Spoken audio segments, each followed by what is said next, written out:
सभी लोग हाथ जोड़ ले वे।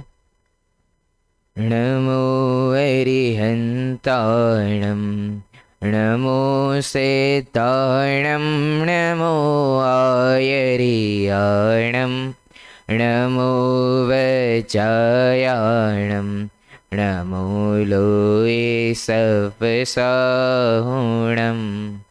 मङ्गलं भगवान् वीरो मङ्गलं गौतमो गणी मङ्गलं कुन्दकुन्दार्यो जैनधर्मोऽस्तु मङ्गलं सर्वमङ्गल्यमाङ्गल्यं सर्वकल्याणकारकं प्रधानं सर्वधर्माणां जैनं जयतु शासनं वन्दितु सर्वसेते ध्रुवमचलमणोभवं गतिं पत्ते वोच्छामि समयपाहुड मिणमो सुध केवली बणिदम मैं करता हूँ कर्म का कर्म है मेरा कर ऐसी मिथ्या मान्यता है मिथ्यात्व अधर्म निज आत्म तल्लीनता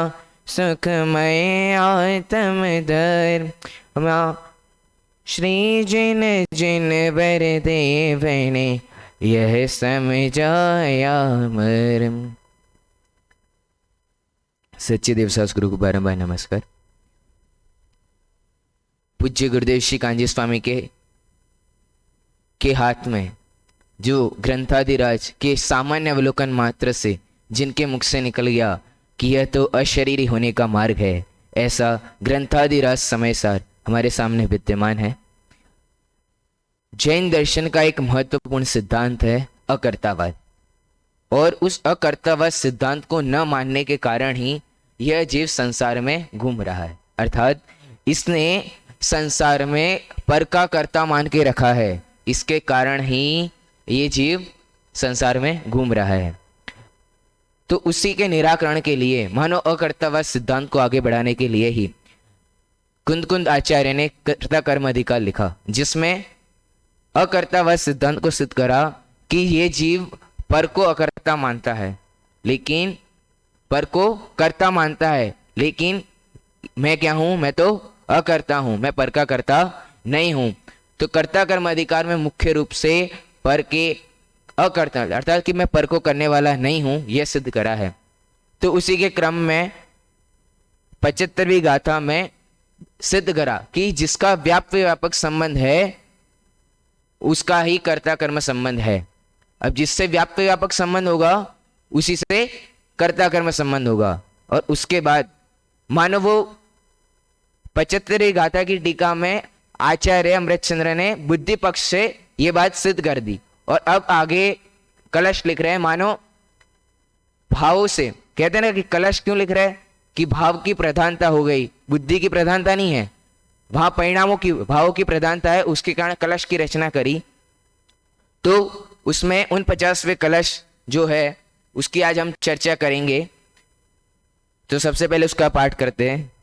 व्याप्य व्यापकता तदात्मनि भवे नैवा तदात्मन्यपि व्याप्य व्यापक भाव संभवमृते का कर्ति कर्म स्थिति इत्युद्दाम विवेकमस्मरमहो वारेण बिन्दस्तमो ज्ञानी भूय तदांस ईशलसित कर्तृत्व शून्य पुमान। इसी का पद्यानुवाद ज्ञायक बा प्रबोधिनी में जो किया है उसका भी एक बार पाठ करते हैं। तत्स्वरूप भाव में ही व्यापक बने न कदापि वह अत स्वरूप भाव में कर्ता कर्म भाव का बनना असंभव है। व्यापक भाव संबंध के अभाव में इस बातें प्रबल विवेक देने कर से ही भेद अंधकार लीन निज ज्ञान भाव में कर्तृत्व भार से शून्य शोभायमान पूर्ण निर्भर मगन आनंद स्वभाव में पूर्ण निर्भर मगन आनंद स्वभाव में। कि 75वीं गाथा में आचार्य अमृतचंद्र ने सिद्ध कर दिया कि जिसका व्याप्य व्यापक संबंध बनेगा उसी का कर्ता कर्म संबंध बनेगा। लेकिन भाई व्याप्य व्यापक संबंध किसका बनेगा और व्याप्य व्यापक का कर्ता कर्म से क्या है? मानो वो नियम ही बता रहे हो। इसके लिए उन्होंने कलश की रचना कर दी कि सबसे पहले क्या लिखा कि व्याप्य व्यापकता तदात्मी भवेत। मानो भवेत मतलब नियम, नियम कर दिया कि व्याप्य व्यापकता किसकी बनेगी कि जिसके तादात में सिद्ध संबंध है। भाई तादात में सिद्ध संबंध क्या होता है? तो भाई अपन ने इससे पूर्व 69 और 70वीं गाथा के अंदर आचार्य अमृतचंद्र ने 3 संबंध बताए। कौन कौन से संबंध बताए? सबसे पहले बताया तादात्म्य सिद्ध संबंध, उसके बाद संयोग सिद्ध संबंध और उसके बाद परस्पर अवगाह संबंध। तो इसमें तादात्म्य सिद्ध संबंध क्या बताया था कि ज्ञान और आत्मा का तादात्म्य सिद्ध संबंध है। किसका? ज्ञान और आत्मा का तादात्म्य सिद्ध संबंध है। तो ज्ञान और आत्मा क्या है? तादात्म्य, मतलब उसी का वो स्वरूप है। और इसी के पद्यानुवाद में दादा ने क्या लिखा है कि तत्स्वरूप भाव में। तत्स्वरूप मतलब क्या कि जो जिस रूप है वही, तत्स्वरूप जो जिसका रूप है वही, उसी रूप। और वहां तो अपन ने पढ़ा था ज्ञान और आत्मा में तादात्म्य सिद्ध संबंध है, लेकिन यहाँ क्या कह रहे हैं व्याप्य व्यापक में कब बनेगा? जब तादात्म्य सिद्ध संबंध होगा। अब भाई तादात्म्य संबंध तो आपने बताया कि ज्ञान और आत्मा में बन रहा है, तो अन्य में नहीं बनेगा क्या? अरे जैन धर्म में तो प्रत्येक परमाणु की स्वतंत्रता बताई है। अर्थात कि यदि मैं जीव हूं और सामने वाला जीव है तो पर उसमें भी ज्ञान है और उसका भी आत्मा है, मेरा भी ज्ञान है, मेरा भी आत्मा है, तो मैं उसका व्याप्य व्यापक संबंध बन जाएगा? नहीं बनेगा। भाई व्याप्य व्यापक क्या होता है ये तो बता दो आप। तो इसी कलश के इसी कलश का भावार्थ लिखते हुए पंडित जयचंद जी छाबड़ा ने व्याप्य व्यापक को समझाया है। तो वो कैसा है कि सबसे पहले क्या बताया कि जो सर्व अवस्थाओं में व्याप्त हो सो व्यापक है। कि क्या? कि जो सर्व अवस्थाओं में, अब किसकी सर्व अवस्थाओं में? तो अब वो व्याप्य का बता रहे कि कोई एक अवस्था विशेष हो वो व्याप्य है। अब उसके बाद इस प्रकार द्रव्य तो व्यापक है और पर्याय क्या है? व्याप्य है। अब भाई इसको समझ में नहीं आया भाई क्या सब बता रहे? तो सबसे पहले क्या? जो सर्व अवस्थाओं में व्याप्त हो। जैसे आचार्यों ने तो मुख्य रूप से घड़े का ही उदाहरण दिया। यदि आप पूरी समय सर पढ़ लो, कोई भी आचार्य का ग्रंथ पढ़ लो, मुख्य रूप से 3 उदाहरण आएंगे। क्या? घट, पट और रथ। तो उन्होंने सबसे पहले घड़े का उदाहरण दिया कि घड़े का क्या उदाहरण दिया कि जो सर्व अवस्थाओं में व्याप्त हो। जैसे कोई कमकार घड़ा बना रहा है, तो घड़ा बन रहा है तो उसमें जब शुरुआत हो रही है उसकी, तब से लेकर जब तक एंड हो रहा है, मानो आदि मध्य और अंत तीनों समय पे क्या रह रहा है? घड़े बन रहा है। तब मिट्टी रह ही रही है। मिट्टी से घड़ा बन रहा है तो मिट्टी तो क्या रह ही रही है। तो जो सर्व अवस्थाओं में व्याप्त हो, तो घड़े में मिट्टी क्या हो गई? व्यापक हो गई। मिट्टी क्या हो? सर्व अवस्थाओं में रह रही, तो वो क्या हो गई? व्यापक। और उसके बाद कोई एक अवस्था विशेष को व्यापक कहेंगे, और उस मिट्टी के माध्यम से जो घड़ा बना वो क्या हो गया? आपका व्याप्य हो गया। ठीक है। अब इसको क्या बताया? ये तो मैंने उदाहरण से समझा दिया। कि दूसरा उदाहरण भी ले लो कि जैसे आप ले लो कि रोटी बना रहे हैं, तो रोटी में क्या हो रहा है कि आटा क्या है? आपका व्यापक हो गया, और जो आपकी रोटी बन रही है वो अवस्था विशेष है, वो क्या हो गया? आपकी व्यापक हो गई। घड़ा बन रहा है तो उसमें आदि मध्य अंत कैसे? कि जैसे घड़ा बना तो जब उत्पत्ति हो रही है, जब वो बना रहा है कुम्भकार, वो जो चक्र आदि सहायक बन रहे हैं, तब भी मिट्टी तो है ही। फिर मध्य में जब आया, जब आकार वो दे रहा है, तब भी है। और जब रेडी हो गई तब भी मिट्टी तो है ही। जब उस पर कलर काम करा, जो करा, हर समय पे क्या रहेगी? मिट्टी तो रहेगी। यदि घड़ा फूट गया तो क्या है? घड़ा नष्ट हो जाएगा, लेकिन मिट्टी तो वहां रहेगी। उस प्रकार की जो सर्व अवस्थाओं में हो उसे क्या कहेंगे? व्यापक। और कोई अवस्था विशेष में हो उसे क्या कहेंगे? व्यापक। तो हाँ, जो सर्व अवस्था विशेष में हो उसे क्या कहेंगे? व्याप्य कहेंगे। तो मिट्टी क्या होगी यहाँ पर? व्यापक। और जो अवस्था विशेष है वो क्या हो गई? आपकी व्यापक हो गई। उसी प्रकार क्या है कि द्रव्य है। द्रव्य क्या है? आपका प्रत्येक समय है, तो वो क्या हो गया? आपका व्यापक हो गया। और जो पर्याय है, पर्याय अवस्था विशेष है, गुणों के परिणाम को पर्याय कहा। एक विशेष पर्याय है, उसके बाद वो पर्याय का नष्ट हो रही है, आपकी पर्याय चली जा रही, तो वो क्या हो गया? आपकी व्याप्य हो गई। तो जो ध्रुव वस्तु है वो क्या है? द्रव्य है। द्रव्य तो कभी विनाश होता ही नहीं, क्योंकि अस्तित्व गुण है। हमने पढ़ा है कि जिस शक्ति के कारण द्रव्य का कभी नाश ना होना, किसी से उत्पन्न हो, तो वैसा द्रव्य है। तो द्रव्य क्या हो गया आपका? व्यापक हो गया, और उसमें पर्याय क्या हो गई आपकी? व्यापक हो गई। तो इसलिए लिखा उन्होंने कि इस प्रकार द्रव्य तो व्यापक है और पर्याय क्या है? व्याप्य है। तो इस प्रकार की ये व्याप्य व्यापक संबंध किसमें बनेगा? तो भाई तादात्म्य में बनेगा। भाई तादात्म्य में क्यों? तादात्म्य में क्यों नहीं? भाई पुद्गल और मेरे में क्यों नहीं? आपने तो ज्ञान और आत्मा में बताया, पुद्गल और मेरे में क्यों नहीं? कि भाई वो उसमें व्याप्य व्यापक संबंध ही नहीं बैठ रहा है। जब जब जीव है तब तक पुद्गल रहता ही नहीं रहता। अब आप बोलोगे कर्मण वर्गणा, भाई वो कर्मों के साथ तो अनादि से बंधा हुआ है। तो मोक्ष में प्रकाश में पंडित जी ने क्या लिखा कि अनादि बने की सिद्धि का निराकरण कर रहे थे। तो क्या लिखा कि जो कर्म है और जीव है उसका पहले तो अनादि से संबंध देखे जा रहे हैं, क्योंकि जब से जीव है तब से कर्म तो देखे जा रहा है, लेकिन जब मुक्त हो रहा है जीव तब कर्मों का संबंध नहीं देखा जा रहा है। तो सिद्ध क्या हुआ कि यदि बाद में अलग हो रहा है तो पहले भी क्या होंगे? अलग हो गए। तो इस प्रकार वहां पे व्याप्य व्यापक संबंध नहीं बन रहा। यदि उस कर्म परमाणु का हमेशा मतलब मुक्त होने के बाद भी यदि जीव के साथ संबंध रहता तो वो क्या हो जाता? आपका व्याप्य व्यापक संबंध हो जाता। तो वो आपका क्या हो गया? तादात्म्य हो गया। लेकिन वहां हो नहीं रहा। तो तादात्म्य संबंध किससे बना? कि ज्ञान और आत्मा का। भाई ज्ञान और आत्मा का कैसे? कि जहां आत्मा है वहां ज्ञान होगा ही होगा। यदि आप पूर्व में देखें तो भी ज्ञान था, और जब मोक्ष हो जा रहा है तब भी ज्ञान तो रहता ही है। तो इस प्रकार क्या हुआ कि ज्ञान और आत्मा में क्या हो गया? व्याप्य व्यापक संबंध बैठ रहा है। तो किसमें बैठा? कि तादात्म्य में बैठा, और तादात्म्य में तो बैठा नहीं। तो सिद्ध क्या हुआ कि जो तादात्म्य है उसमें व्याप्य व्यापक संबंध बैठेगा ही, और जिसमें व्याप्य व्यापक संबंध है उसमें कर्ता कर्म का संबंध बैठेगा ही बैठेगा। क्यों? क्योंकि जो स्वरूप में व्यापेगा वही करता है, जो स्वरूप में व्यापेगा वही करता है। तो इस हिसाब से क्या हुआ कि जो जिसमें व्यापक व्यापक है वो कर्ता कर्म संबंध बनेगा ही बनेगा। और व्यापक व्यापक किसमें बनेगा? जो तादात्म्य सिद्ध संबंध है। अब बोल रहा है कि ज्ञान और आत्मा में ही, तो फिर ये होगा कि एक जीव और दूसरे जीव है उसमें भी तादात्म्य संबंध बनना चाहिए, लेकिन नहीं, एक जीव और दूसरे जीव में तादात्म्य संबंध नहीं बनेगा, क्योंकि वहां दो द्रव्य अलग हो गए। दो द्रव्य अलग हो गए, आपकी आत्मा और मेरी आत्मा क्या हो गई? अलग हो गई। तो वो वहां क्या है? तादात्म्य संबंध नहीं बनेगा, वहां अतादात्म्य सिद्ध बनेगा। किन तादात्म्य किसका बनेगा? कि जिसकी आत्मा है और उसका जो ज्ञान गुण है उसी का तादात्म्य सिद्ध संबंध बनेगा। अर्थात यहां ये सिद्ध कर दिया आचार्य ने कि प्रत्येक परमाणु स्वतंत्र है, ना मैं आपका करता हूं ना पुद्गल का ही करता हूं। अब तक तो अपन वेद विज्ञान का क्या करते हैं कि मैं जड़ का करता नहीं, जड़ का। अरे जड़ क्या, सामने वाले जीव का भी तू करता नहीं है। क्यों? क्योंकि व्याप्य व्यापक संबंध है नहीं, तादात्म्य संबंध नहीं है। तादात्म्य संबंध नहीं होने से व्याप्य व्यापक नहीं बन रहा, और व्याप्य व्यापक ना बनने से कर्ता कर्म संबंध भी नहीं बन रहा। अर्थात कि प्रत्येक परमाणु स्वतंत्र है। तो ये क्या हो गया आपका? तो यहाँ क्या बता रहे हैं? मानो नियम बता दिया आचार्य देव ने कि क्या कि व्याप्य व्यापक संबंध किसमें बनेगा? तादात्म्य सिद्ध संबंध में ही बनेगा।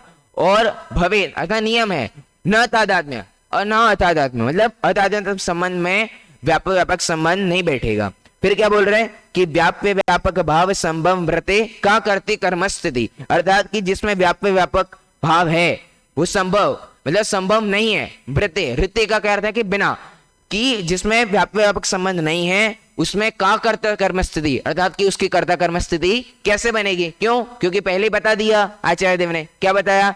कि जिसमें तादात्म्य सिद्ध संबंध है उसमें ही व्याप्य व्यापक बनेगा, और जिसमें व्याप्य व्यापक बनेगा उसमें ही कर्ता कर्म स्थिति, कर्ता कर्म वाली चर्चा आएगी। अर्थात यहां सिद्ध हो गया कि जिसके साथ व्याप्य व्यापक संबंध नहीं है, जो अतादात्म्य है, उसका कर्ता कर्म संबंध बनेगा ही नहीं। उसके बाद आचार्य देव मानव और भावुक हो गए, ये पहले नियम बता दिया, फिर दो लाइन में और भावुक हो गए आचार्य देव। तो क्या लिख रहे हैं? इत्युद्धाम विवेक स्मरण महोभारेण भिंदस्तमो, कि क्या कि उद्यम मतलब प्रचंड रूप से जो विवेक है, इसका जो प्रचंड रूप से विवेक है, कैसा कैसा विवेक है? तो भाई जो अपन ने ऊपर जो बताया आचार्य देव ने कि जिसको ऐसा ज्ञान हो गया है कि जिसका तादात्म्य सिद्ध नहीं बनेगा उसका व्याप्य व्यापक नहीं बनेगा, और जिसका व्याप्य व्यापक नहीं बनेगा उसका कर्ता कर्म नहीं बनेगा। ऐसा प्रचंड जिसका विवेक हो, अच्छा प्रचंड जिसका ज्ञान हो गया हो, मानो महास्मरण, स्मर का मतलब सूर्य का यदि आप बात आ रही है सूर्य और अंधकार की, तो समझो कि सूर्य का अर्थ मतलब ज्ञान को सूर्य की उपमा दे रहे हैं, और अंधकार मतलब अज्ञान को, कि जिसका प्रचंड ज्ञान हो गया है ऐसे ज्ञान सूर्य रूपी से अंधकार का नाश हो जाता है। कैसा ज्ञान? कि जिसमें तादात्म्य सिद्ध संबंध नहीं है उसमें व्याप्य व्यापक नहीं बनेगा, और जिसमें व्याप्य व्यापक नहीं बनेगा उसमें कर्ता कर्म संबंध नहीं बनेगा। ऐसा जिसको प्रचंड ज्ञान हो गया, प्रचंड विवेक से ज्ञान हो गया है कि भाई हाँ ये ही सत्य है, हम सबको ज्ञान तो हो जाता है, लेकिन क्या विश्वास नहीं है। हमने सुन तो लिया, पंडित जी ने बता तो दिया, लेकिन हाँ कहाँ लिखा है, समय सार में लिखा है, बाहर बाहर जैसे है वैसे नहीं।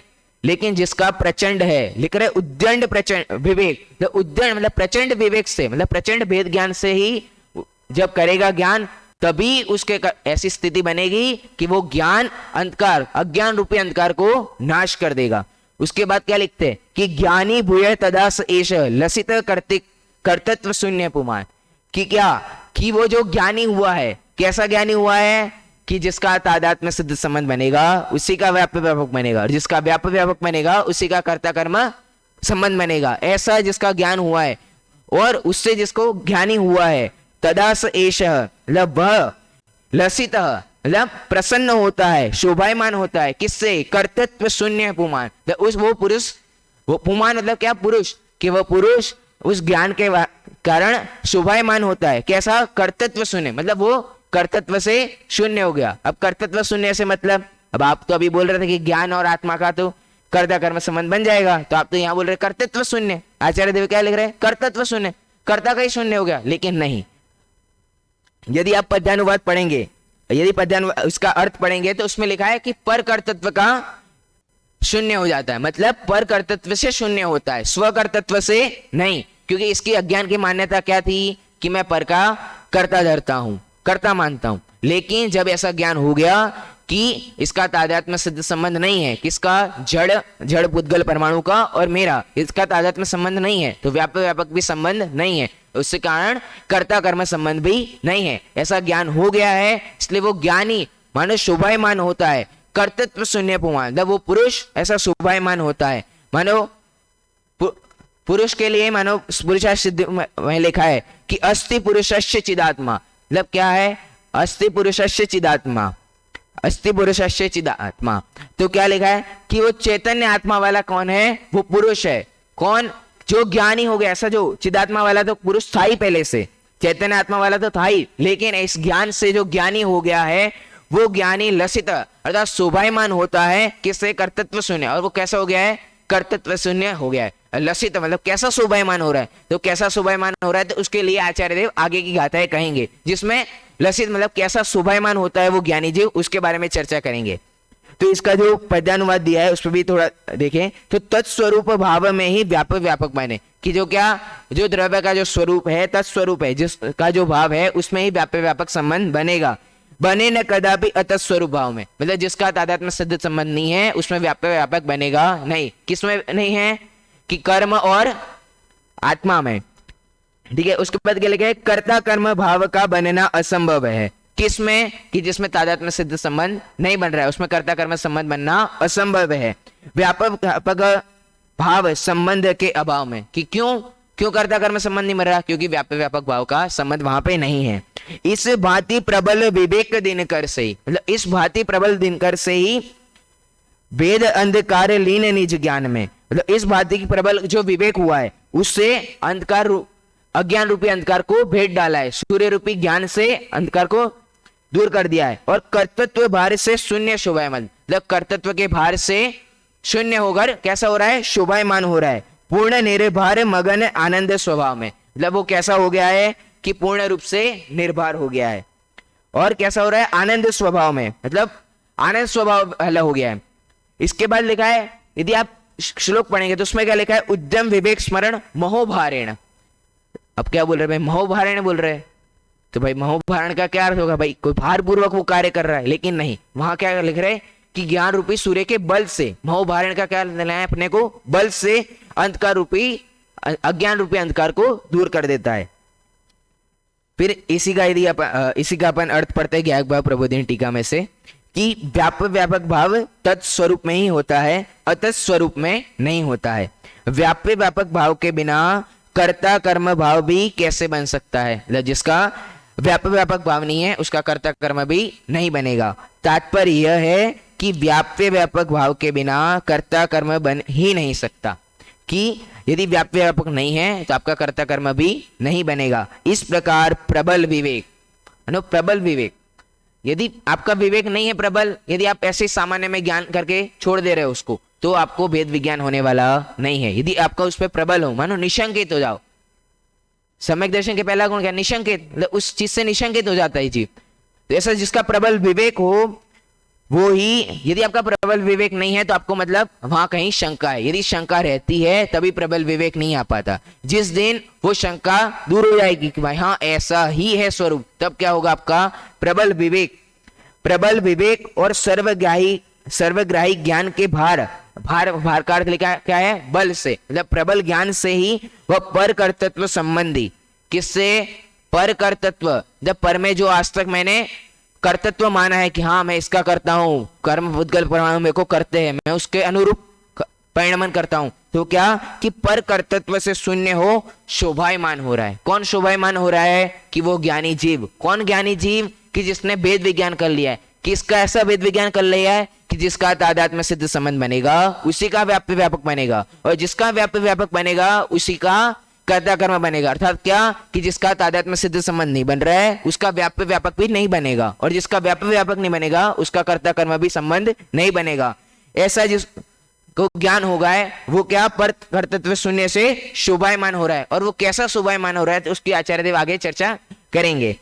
इसके बाद इसी का भावार्थ जयचंद जी छाबड़ा ने लिखा है, वो भी अपन यहां से पढ़ते हैं, कि जो सर्व अवस्थाओं में व्याप्त है सो व्यापक है। कि जो क्या है, प्रत्येक अवस्था में क्या है, व्याप्य है, वो व्यापक हो गया। और कोई अवस्था विशेष में हो उसे व्याप्य कहेंगे।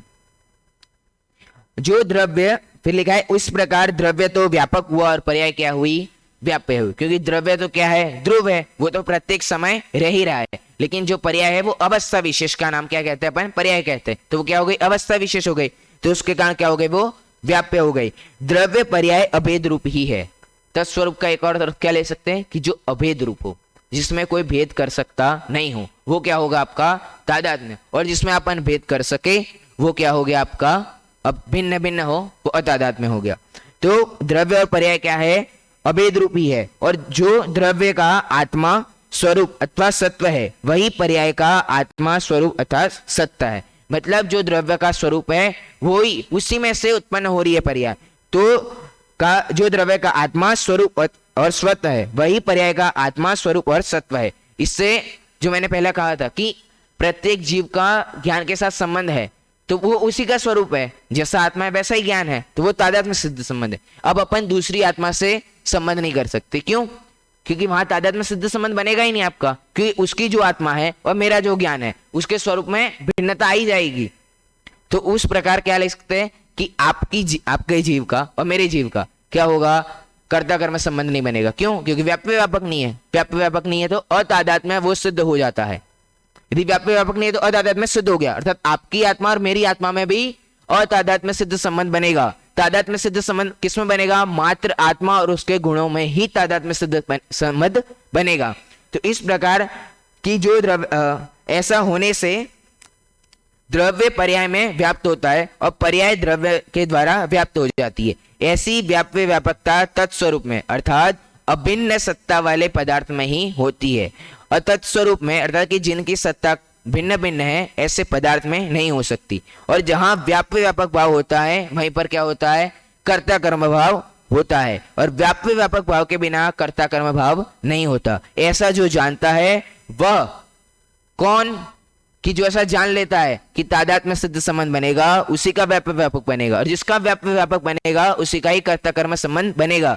ऐसा जो जान लेता है वह पुद्गल और आत्मा के कर्ता कर्म भाव नहीं है, ऐसा जानता है। क्यों, क्योंकि आत्मा और पुद्गल में क्या बन रहा है, तादात्म्य सिद्ध संबंध बन ही नहीं रहा है, क्योंकि दोनों की सत्ता क्या है, अलग अलग है। उसके गुण क्या है, स्पष्ट रसादि गुण है, और मेरे क्या है, ज्ञानादि गुण है। तो दोनों की सत्ता नहीं मैच हो रही, दोनों का स्वरूप मैच नहीं हो रहा, तो क्या हो गया, अतादात्म्य होगा। और अतादात्म्य की वजह से व्याप्य व्यापक संबंध नहीं बन रहा, और व्याप्य व्यापक संबंध नहीं बन रहा तो कर्ता कर्म संबंध भी नहीं बन रहा। तो जिस ज्ञानी को ऐसा ज्ञान हो गया वो क्या, कि वो ज्ञानी पुद्गल और आत्मा को कर्ता कर्म नहीं है ऐसा जानता है। ऐसे जानने पर वह ज्ञानी होता है, ऐसा जानने पर वो ज्ञानी होता है और कर्ता कर्म भाव से रहित होता है और ज्ञाता दृष्टा हो जाता है। कि क्या हो जाता है, कि भाई कर्ता कर्म संबंध तो नहीं है, फिर क्या है, मात्र ज्ञाता है। कैसा है, मात्र ज्ञाता है। जगत का साक्षीभूत हो जाता है, मतलब जगत को मात्र देखता है। और फिर इसी जो कलश है उसी के पद्यानुवाद के रूप में भावानुवाद लिखा है बनारसी दास जी ने, जिसकी चर्चा पूर्व वक्ता ने करी थी। फिर भी मैं इसको पुनः दोहराकर अंतिम जो 2 लाइन का जो विशेष है वो यहाँ से अर्थ बताऊंगा। तो छंद इस प्रकार है, आपके पास यदि अनुशीलन हो तो पृष्ठ क्रमांक उसमें 62 निकाल ले। जैसो जो दरब ताके तैसो गुण पर जाए, ताही सो मिलत पे मिले न कहूँ आने सो। जीव वस्तु चेतन कर्म जड़ जाति भेद, अमिल मिलाप जो नितंब जुरे काने सो। ऐसो सुविवेक जाके हृदय प्रगट भयो, ताको ब्रह्म गयो ज्योति मेर भागे बाने सो। सोई जीव कर्म को करता सो दिशे पे, अकरता कयो है शुद्धता के पर माने सो। कि क्या, कि जैसो जो द्रव ताके तैसो गुण पर जाए, मतलब जैसा जो द्रव्य है वैसे उसकी गुण पर्याय है। ताही सो मिलत पे मिले न काहू अंश से, मतलब उसी द्रव्य की वैसी गुण पर्याय उसी द्रव्य की मिलेगी, अन्य द्रव्य की नहीं मिलेगी। जीव वस्तु चेतन कर्म जड़, मतलब जीव वस्तु क्या है, चेतन है, और जो कर्म है वो क्या है, जड़ है। क्योंकि इसकी मूलभूत क्या है कि उसने जीव और आत्मा में कर्ता कर्म संबंध मान के रखा है, वही क्या है, इसका अज्ञान है। तो जीव वस्तु क्या है, चेतन है, और कर्म क्या है, जड़ है। तो इन दोनों को क्या हो गया, वस्तु स्वरूप भिन्न हो गया। तो वो कैसा हो गया, जाति से ही भेद है, दोनों में क्या है, जाति भेद है। और अमिल मिलाप, मतलब उनका फिर से मिलाप हो ही नहीं सकता, कभी मिल ही नहीं सकते। कि क्या है कि कर्ता कर्म संबंध कभी मिल ही नहीं सकता। जो नितंब जुड़े कान सो, मतलब जो नितंब से कान नहीं जुड़ सकता, कैसे भी नहीं जुड़ सकता। तो वैसे क्या हो गया, जैसे मिलाप नहीं हो सकता वैसे ही कर्ता कर्म का मिलाप नहीं हो सकता है।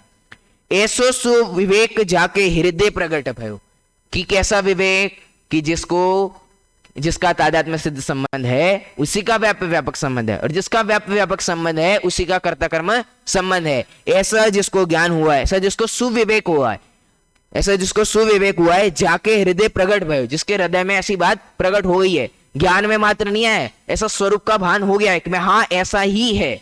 तो ऐसो सुविवेक जाके हृदय प्रगट भयो, ताको भ्रम गयो, कि उसका क्या हो गया है, भ्रम दूर हो गया है। कैसा भ्रम दूर हो गया है, कि जड़ पुद्गल परमाणु और मेरा क्या है, कर्ता कर्म संबंध है। ऐसा जिसको जो भ्रम था ज्ञानी को, अज्ञानी को है, अज्ञानी को जो भ्रम था वो दूर हो गया है, और उससे क्या हो गया है, वो ज्ञानी हुआ है। और कैसे, कि ज्यो तिमिर भागे भानसो, कि ज्यो तिमिर अर्थात अंधकार का नाश हो जाता है, किससे, भानु से, मतलब सूर्य के उदय से जिस प्रकार अंधकार दूर हो जाता है, उसी प्रकार इस ज्ञान रूपी सूर्य से अंधकार जो कर्ता कर्म संबंधी अज्ञान था वो दूर हो गया है। सोई जीव कर्म को करता सो दिशे पे, क्या कह रहा है भाई, सोई जीव कर्म को करता सो दिशे पे, मतलब वो जीव इस जगत को करता लगता है। भाई कैसे करता लग रहा है, बनारस दास जी ने कुछ तो गलत लिख दिया है। क्यों भाई, आपने तो अभी बोल दिया कि वो तो अकर्ता है, फिर यहां क्यों लिख रहे करता हो रहा है, कि सोई जीव कर्म को करता सो दिशे, मतलब वो कर्म का करता है वैसा जगत को लगता है। कौन, अज्ञानी जीव नहीं, ज्ञानी जीव, क्योंकि यहां तो ज्ञानी जीव की चर्चा हो रही है, फिर भी लिख रहे हैं सोई जीव कर्म को करता सो दिशे पे।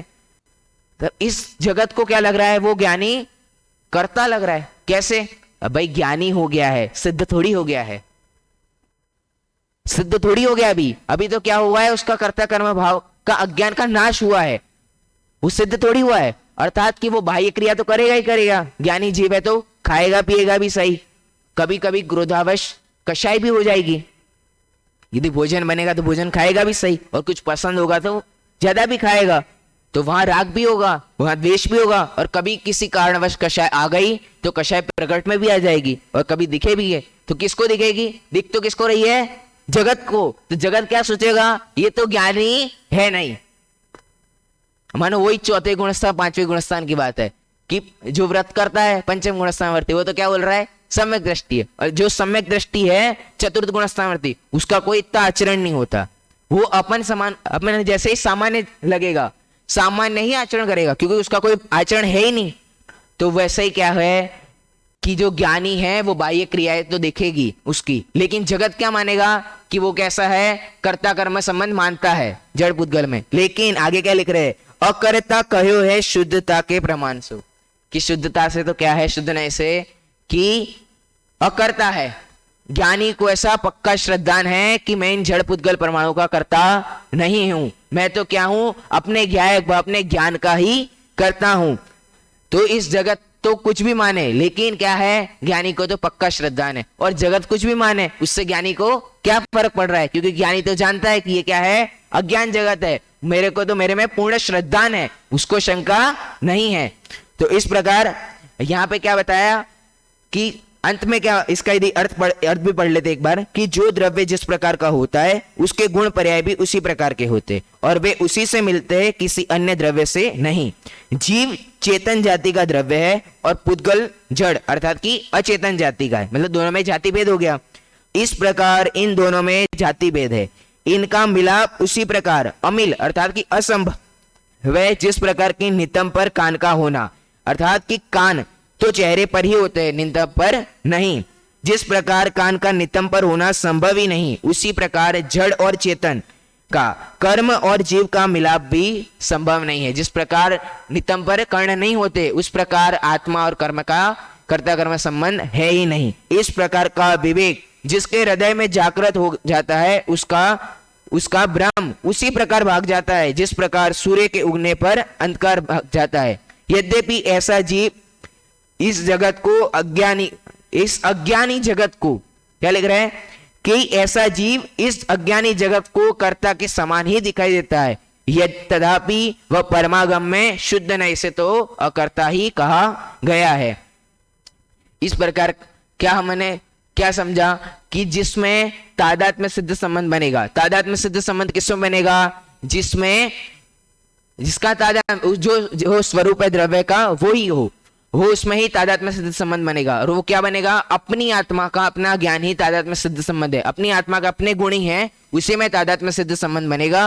और जिसमें तादात्म्य संबंध बन रहा है उसी में व्याप्य व्यापक संबंध बनेगा, और जिसमें व्याप्य व्यापक संबंध बन रहा है उसी में कर्ता कर्म संबंध बनेगा। अर्थात कि मेरा और जड़ में तादात्म्य सिद्ध संबंध नहीं है, और हमारे में तादात्म्य संबंध नहीं है तो फिर क्या है, व्याप्य व्यापक भी संबंध नहीं है, और व्याप्य व्यापक संबंध नहीं है तो हम उन जड़ पुद्गल परमाणु के कर्ता नहीं है, हम तो अपनी आत्मा के ही कर्ता है। तो हम सब भी इस प्रकार का श्रद्धान करें और सभी ज्ञानी हो।